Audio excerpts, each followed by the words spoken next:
सुंदरिया सुन, चलना जा बोलो हारा बाजार।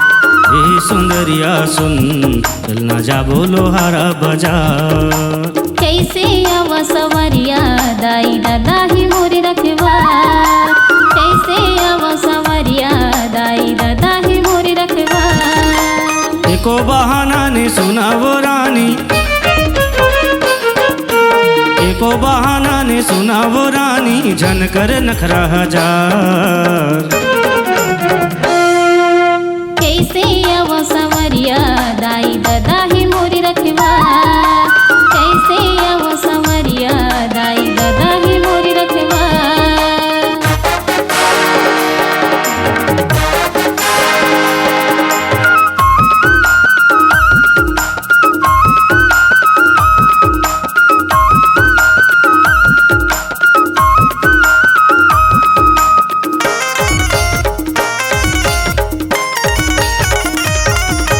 जाबो बाजार में तोर बर रानी, ले हूँ चांदी के साटी। उतरी असन में तोला सजा हूँ, नहीं मारा हूँ लबारी।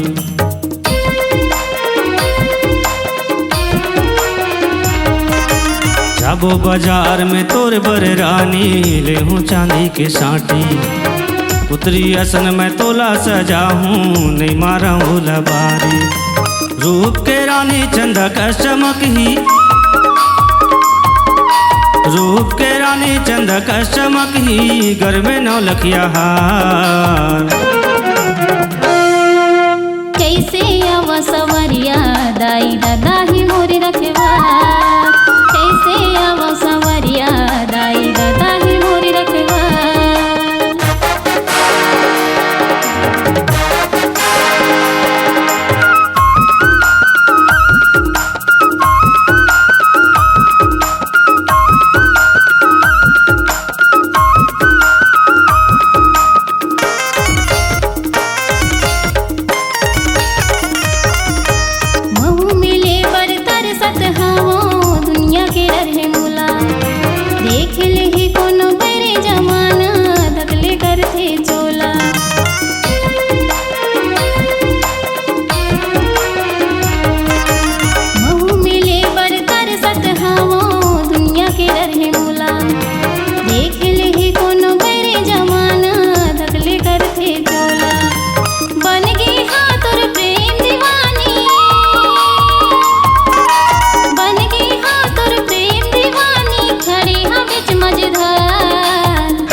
हे सुंदरिया सुन, चलना जा बोलो हारा बाजार।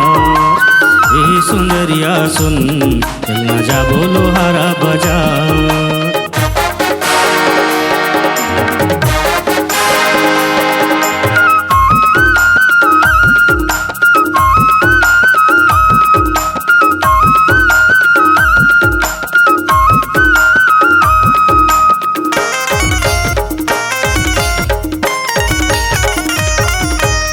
छोड़े दुनिया ला तोर बर रानी, छोड़े मैं घर द्वार।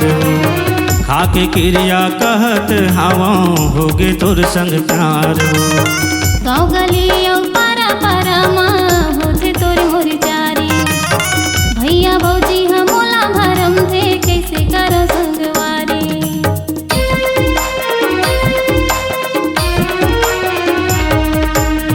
छोड़े दुनिया ला तोर बर रानी, छोड़े मैं घर द्वार। खाके क्रिया कहत हवा, होगे तोर संग प्यार। गाँव गली और पारा पारा माँ होते तोर मोर चारी। भैया भौजी हम मोला भरम थे, कैसे करो संगवारी। लाके बाराती मोर डोली उठा ले। लाके बाराती मोर डोली उठा ले, तोर भैया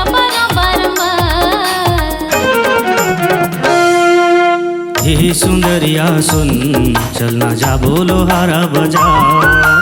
हे सुंदरिया सुन, चलना जा बोलो हारा बाजार। एको बहाना ने सुना वो रानी,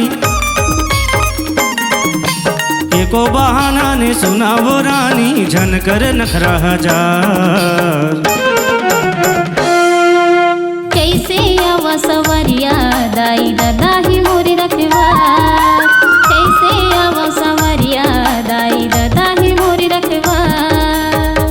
सुंदरिया सुन चलना जाबो लोहारा बाजार। हे सुंदरिया सुन चलना जाबो लोहारा बाजार।